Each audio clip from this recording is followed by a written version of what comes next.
Hey, ladies and gentlemen, good morning, good afternoon, good evening, from wherever you are watching from.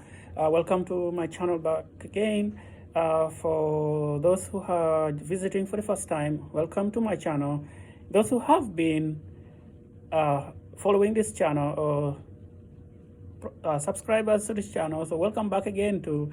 And if you are coming again for the first time, please I encourage you to subscribe to this channel so you can get the latest updates each and every time I do upload my videos. So ladies and gentlemen, today is the 11/27/24, and I want to discuss one of the main interests or main objectives or main challenges of the businesses.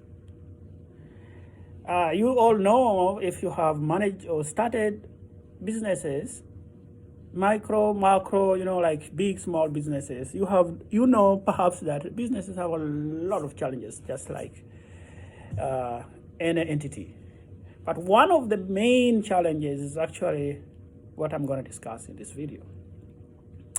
And I'm going to explain to you how I've tried my best to solve this problem.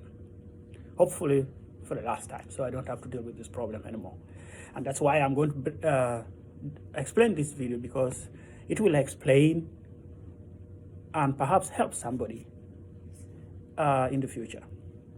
It's not a very conventional means of business solving this particular problem, but I'll see, because if anything is changeable, we will try to change it or improve it.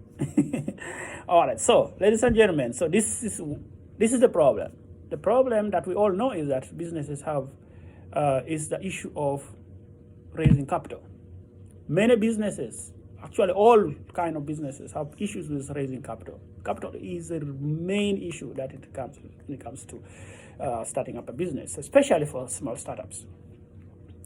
So I have had these problems for the several other years that I've started my small businesses. I've started small businesses even right away when I was still in high school, and I've failed multiple times, more than several times. And I failed miserably, lost all that money and lost all the business money that I put in business, and even perhaps sometimes on my own personal properties. So where was the problem? So, and this is the reason of this video today. So, how I have decided to solve this problem is, one, I put myself down and I realized that if anybody or any business is going to look for money, in most cases, especially those established businesses, they will go to commercial banks. They will go to commercial banks and have a discussion with the commercial bank, and then whether the bank gives them the money or not, but that's the main conventional thinking of looking for money.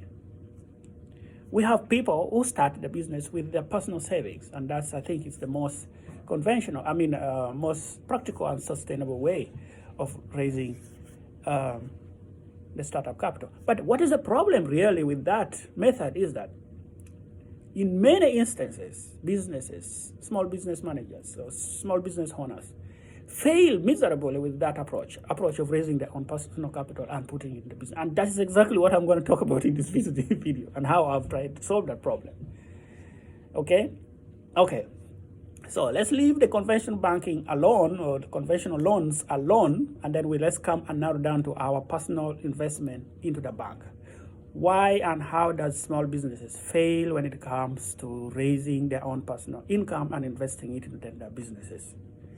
One, from my personal experience, I have seen the problem that is actually the main issue is that entrepreneurs or startup business owners do not separate themselves, their personal property or personal incomes or personal assets from their business assets. So in other words, there is a mixed match between business resources and personal resources and vice versa. And this has been my personal experience for the last couple of years. And I did not know that until very recently. I did start reassessing, why did I fail in my many enterprises that I started. So how am I going to solve this problem now? Okay, this is what I'm going to do. Well, this is what I am doing right now. Okay. I put myself down and say, hey, listen, if I was going to look for the money again to the bank from the bank, what kind of discussions would I have with the bank? What kind of engagement would I have with the bank to borrow the money from the bank?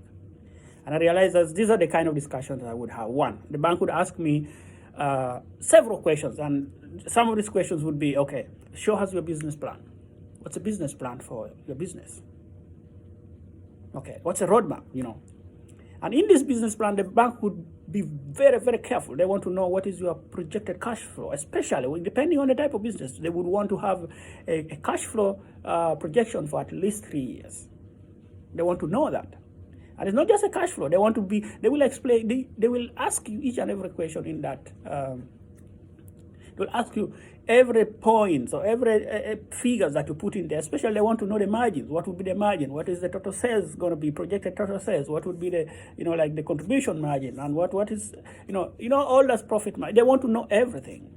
How much would you earn? How much would you put in? How much would be your total net, for each and every year? Okay. That would be one of these. What is another question the bank would ask you is that they want to know who are the managers, who are people going to manage this business that you say you are going to start or that you're already doing. What are the skill sets, what's the experience, what do they know, what they don't know? They want to know what are possible risks and challenges that you foresee in this business.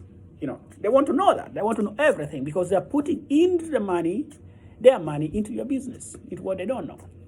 So they want to try and be into the future as much as they possibly can so that they mitigate the kind of unforeseeable risk.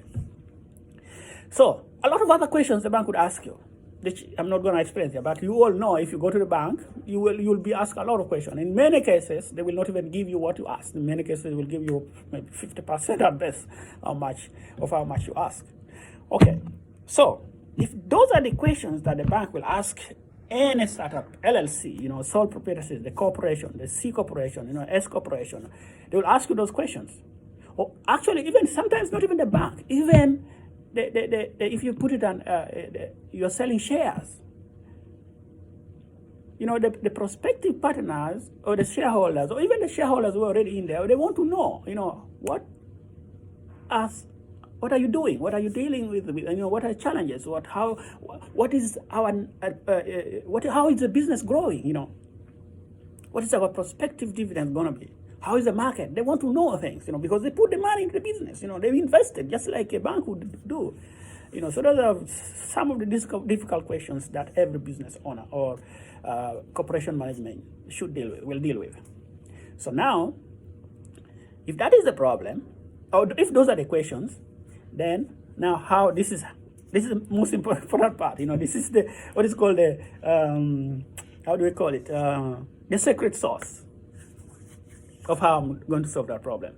So I decided that I and my business, we are not going to be together. We are going to be partners. Separate legal entity, a taxable entity, is going to lend money to a separate entity, which is an LLC, limited liability company, or whatever it's going to be. It's a sole proprietorship, or it's a corporation, whatever it's going to be, So that business, which is my own business that I started, is distinct and separate from me. We are not the same. We are partners though.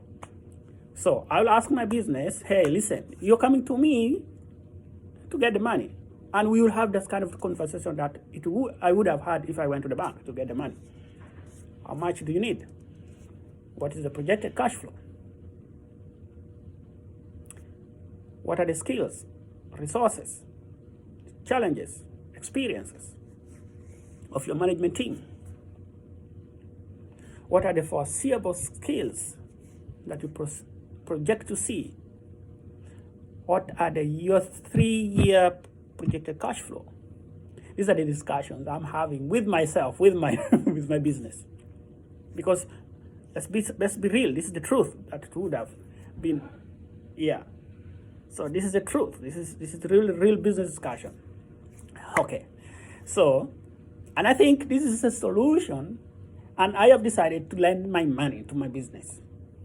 I have decided I'm going to lend my money to my business on condition that my business is going to exist on its own, and it will pay me back my principal loan plus the current interest rate, which I'm going to spread. The interest rate is going to be spread over the loan period. Now, the loan period, I'm going to give this my business a loan for 2 years, which is 24 months. But my business has explained to me that for the first 5 months, they will not have any cash flows. So they will not be able to pay any loan. They won't have any resources to pay the loan. So I said, okay, fine. So it's fine. I will give you a leeway within those 5 months, and then you will start paying after during your 6 months into the operation, but on condition that I will reduce your repayment period. Instead of 24 months, now I'll give you only 19 months. So you have to recalculate your principal pay and interest pay, reduce it from the original 24 months into 19 months. And then my business realized that now, initially they were paying only, let's say, X amount of money. Like let's say, for example, because I have the figure, but which I will discuss later on. Let's say we are going to pay only $300 per month. Okay. Let's say the principal was like $200, and then the interest is $250, and the interest was like $50 every month. So now that was for 24 months, but now it is only 19 months. So now everything has gone back up to about maybe like $600. So my business said, yeah, we are still going to, according to our projections, for the next couple of years, we are still able to meet this, and then we are still able to pay the 600 instead. That's fine. And then I say, this is very risky because one, I've examined your business plan, I've examined your explanation, I've also examined your cash flow projections. I realize that this is very risky for me to put all the money to give you all the money that you requested. So instead of giving you 100% of what you are requesting, no, I'm not going to give you that money. I'm going to give you only 90% because it's risky. Again, this is exactly what the traditional bank would tell you. So ladies and gentlemen, I don't want this to be very, very long. I just want to stop in here. And then next time, please come back in about 2 months, 1 to 2 months. And then I will possibly explain to you. I will explain to you 2 things. One, how much did I lend my business? I already told you what interest. This is 12% interest rate of return. What kind of business that's going to be, and how much am I lending my business? And then possibly give you the updates of how that business is going. So I don't want this to be very, very long. Again, thank you for listening, and thank you for supporting this channel. I will see you next in about a month or 2. And then thank you very much, ladies and gentlemen, and peace out.